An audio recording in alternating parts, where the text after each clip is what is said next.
Bismillahirrahmanirrahim. Assalamualaikum warahmatullahi wabarakatuh. Kesempatan kali ini kita akan bahas tentang asbabut tayammum atau sebab-sebabnya tayammum dari kitab Syafinatul Najah.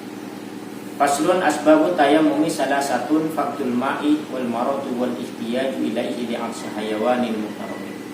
Wailul muhtarami sittatun tarikus sholati waz zani al muhsanu wal murtadu wal kafirul harbiyyu wal kalbul aquru wal inzir.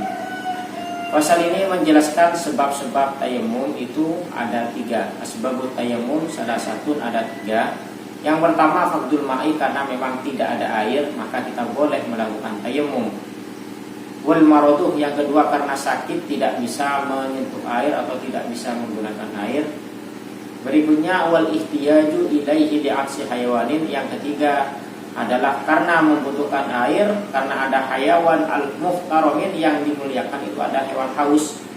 Ini hewan ya, apalagi manusia. Hewan di sini mencakup ke manusia sebenarnya ya. Jadi hewan di sini termasuk juga manusia, karena al-insan hayawanun natiq. Manusia itu adalah hewan yang bisa berbicara atau hewan yang bisa berpikir. Itu definisinya insan dalam kitab Mantiq. Jadi manusia secara global termasuk hayawan, namun hayawan muhtaram yang natif, yang dimuliakan, bukan yang dimaksud adalah hayawan-hayawan yang ya sudah hewan seperti itu ya, namun secara takrif definisinya saja. Jadi termasuk di sini karena membutuhkan air, ada hewan ya, ayam, apa itu, kambing haus, kalau digunakan airnya maka mereka tidak bisa minum, maka kita boleh tayammum, apalagi manusia.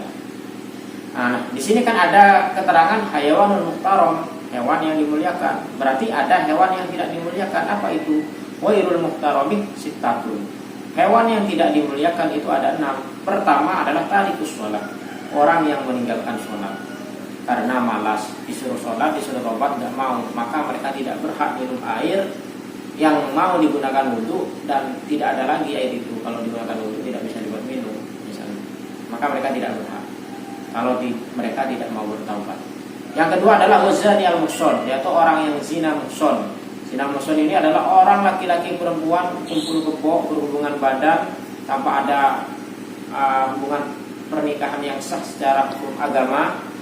Dan mereka sudah sama-sama punya pasangan, sudah punya istri yang sah, sudah punya suami yang sah, kok masih selingkuh, berhubungan. Maka mereka itu dalam hukum Islam termasuk zina muhson, di mana hukumannya adalah rajam sampai mati. Cuman mati, cuman caranya itu dirajam. Itu dalam hukum Islam. Jadi sangat berat ya orang yang melakukan hubungan dengan orang lain yang sama-sama punya suami, punya istri, itu sangat berat hukumannya di dunia ataupun di akhirat. Wal murtadu berikutnya adalah yang ketiga, orang murtad, orang Islam kemudian keluar dari Islam, itu juga termasuk wairul muhtaram. Berikutnya yang keempat, tadi yang ketiga ya, jadi pertama tarikus sholat, kedua zani muhson, ketiga murtad, yang keempat adalah al kafir al harbi, yaitu orang kafir yang memusuhi dan memerangi orang yang tidak bersalah. Mereka memulai dulu memusuhi dan memerangi orang Islam, maka mereka termasuk hayawan yang wairul muhtaram, termasuk wairul muhtaram, tidak dimuliakan secara hukum agama, hukum fikih.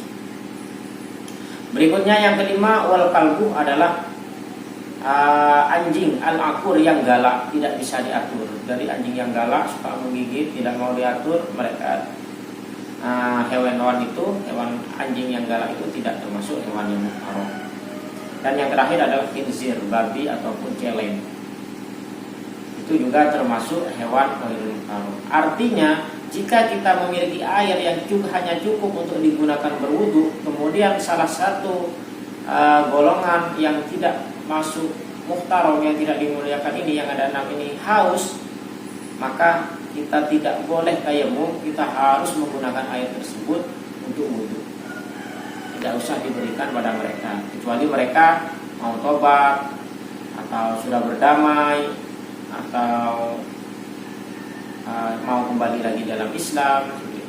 Namun kalau wazani muhsan ini berat, memang hukuman mati. Kalau sampai terbukti, dan untuk membuktikan zina itu sangat sulit ya sebenarnya. Syarat-syaratnya itu tidak mudah, kita hanya menuduh gitu. Malah orang yang menuduh nanti yang dicambuk.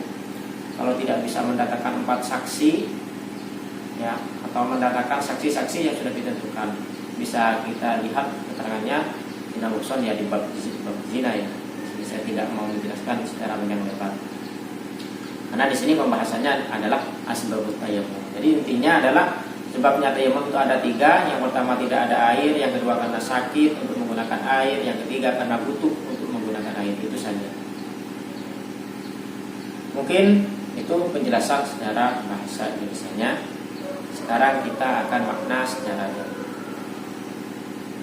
faslun utawi iki ku fasal asbabut tayammum utawi sebab-sebab di tayammum salah satu niku ono 3. Faqdul ma'i siji ora ono banyu, wal maradulan loro sakit wa loro wal ikhtiyajulan 3 butuh ilahi maring banyu li aksi hayawarin korono ngelaki hewan mutarawih kang den mulyakaken.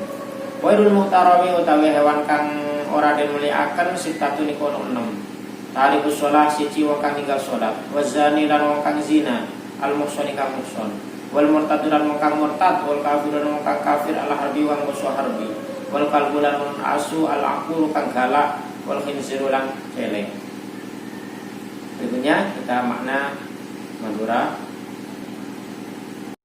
Faslun tining mereka pasal asbabut tayammum tining pan sapunapang sebab tayammum salah satu mereka telok fardul ma'i situng kadengaing wal marotuban sake wal ihtiyajuban puto ilaihi de'aing li aksi hayawanin karena arjeng hewan muhtaromin se'emuldiaki warul muhtaromin tining hewan se'emuldiaki sitatun panika benem-benem tarikus sholat situng orang sehat tinggal sholat wazani ban orang seazina al-muson semuson wal murtadu ban orang semurtad wal kafiru ban orang kafir al-harbiyu sebangsa harbi wal kalbu ban pate al akur se kerang wal khinziru ban celeng.